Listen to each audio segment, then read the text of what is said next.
Hello, my name is Jason Barber. I'm located in southern Middle Tennessee. I'm an owner and operator of a 100-acre family farm.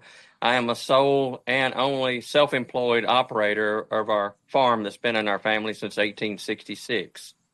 Working on a farm itself is challenging as it is. However, being legally blind with a condition of retinitis pigmentosa carries on its own issues and challenges.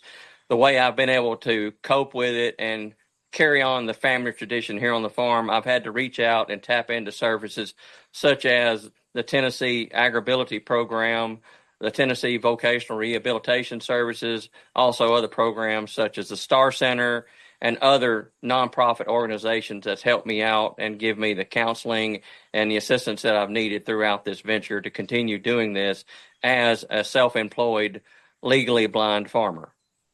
If I were to give advice to others who are in a similar situation and want to be a self-employed person, no matter the type of situation or the type of job you're interested in, first off, you got to have the heart and want to do it.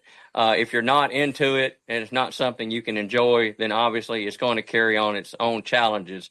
So that's the first and foremost the thing you need. You need to find a job and something you want to do that you enjoy. I've been on this farm basically all my life. It's all I've ever known. And I knew even growing up that being a farmer is something I wanted to do because I grew up with my grandfather on this farm, helped my dad, and then when he passed away in 2020, this farm was handed over to me. So going through the challenges of being legally blind, I also committed and made a promise to my dad and his other family members that I would continue this farming operation as long as I possibly could. Farming operation is typical as most other farming operations. I have approximately 100 acres here on the farm. I have around 30 head of cattle. That's including adult cows, calves, and a bull. So, it's in everything that I do, it's challenging. And that's not to say that self-employed and being disabled is one thing, but you also have to, and it's difficult for me to swallow your pride and ask for help. So you can't do everything yourself. You've got to be willing to ask for help. And I've been extremely blessed to have family and friends. Of course, I do attempt to do anything and everything that I can do on this farm by myself. I love being independent and tapping into the sources such as agribility and vocational rehab as well as others. It gives me that ability to be independent as much as possible. But there again, you have to be willing to open up and ask for help. As my grandfather always taught me growing up, never could do anything. So first off, if you say that you can't do it, then you might as well just throw in your towel now, and because you've not got the mindset to do it. So you got to have the can-do attitude when you approach something. Being self-employed itself is a challenge you can ask anyone. But being disabled, like I said, it definitely carries on its new challenges, but you just got to want to do it. And don't let someone tell you can't do it. I hate that more than anyone, to say, well, you can't do that or you can't do this. And my grandfather also taught me, and I watched him growing up, don't tell me I can't do something, because I'm going to find any way and every way to do it. And when you do that and you're successful in whatever you do, there's no more better feeling to prove someone wrong. Growing up on the farm, and we've always dealt with livestock and hay. That's kind of our, as far as financially here on the farm. Tell you what, Katrina, hang on, let me back up on that one. Person was to ask a farming operation and how I could successfully do this financially, as well as, being able to work for myself. It's a challenge. Luckily, I was brought up to be frugal with my finances. Don't be wasteful, and be smart about what you spend your money on, such as that. Because farming itself is not, for me, it's not, this farming operation is not necessarily about money. It's about heritage. Like I said, the farm has been in my family since 1866. I'm an 8th generation farmer. So it's really all I've ever known and all I've ever really wanted to do. So as long as I can keep things afloat and stay ahead as far as financially, I raised most of my money either selling my livestock or selling square bales of hay. Could never make it strictly on the livestock sales, simply for the fact I don't have that many. So to compensate for it, and that goes with any employment, you've got to find a way to offset any other expenditures you may have. So if I don't make enough money selling my cattle, and if that's all I had, then I don't know that I could really carry it on.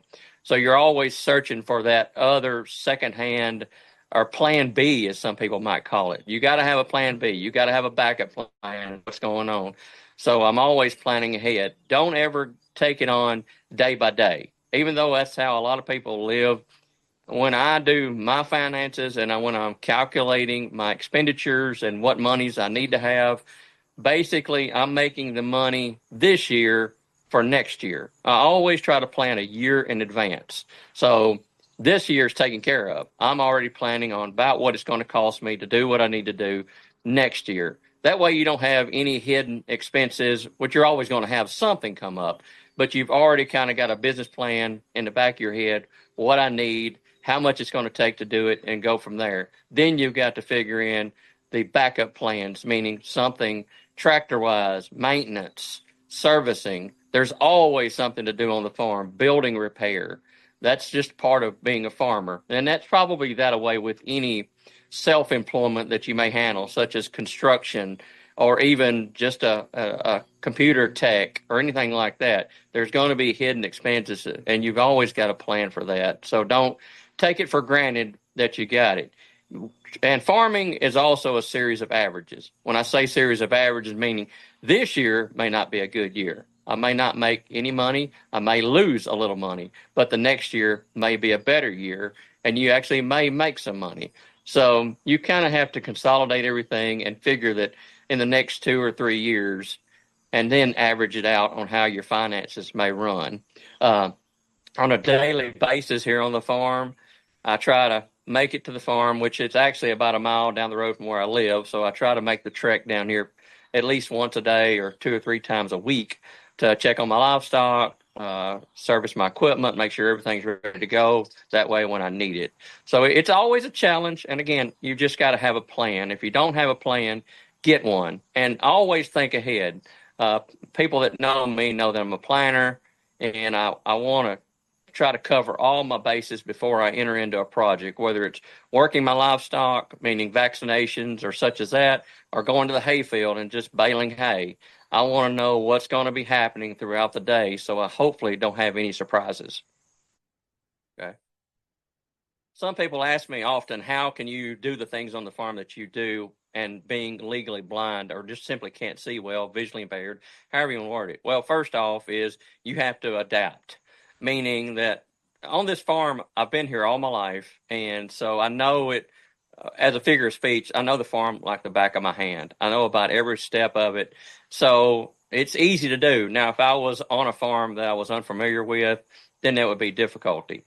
Tapping into, as I said earlier, the Tennessee Agribility Program, vocational rehab, the big key with that being by myself and trying to maintain this independently self-employed is to tap into use of assistive technologies. My smartphone, using certain applications such as Seeing AI, Be My Eyes, now with the integration of AI, ChatGPT. It's just so many technologies out there. And I tell people a lot of times that with the vision loss, when this journey started with me by myself, actually before then, before my dad passed away, which I was introduced to Agribility in 2018, it was going to be a challenge trying to find the technology to do the things on the farm that I need to do, such as recognizing my livestock cattle tag numbers and things like that, reading manuals for my equipment and such as that. But the good thing about it, as I tell people, being visually impaired or legally blind at this point in life, it's really a great time to be visually impaired. And I say that, people are like, what do you mean? Well, I say that because when I started this, it was hard to find the technology that would keep up with the vision loss. For me specifically, now it seems like the technology is actually advanced beyond the vision loss, meaning it seems like it's ahead of the game. So as my vision deteriorates, it seems like there's already some technology out there that'll help me do what I need to do. You just have to find it. And again, I do my own research via YouTube or whatever, but tapping into the resources such as the Star Center here in Tennessee, and again, vocational rehab and Agribility has just been a blessing. And whenever I find something that I feel like that's going to help me, I definitely pay it forward and let those organizations know what I've found.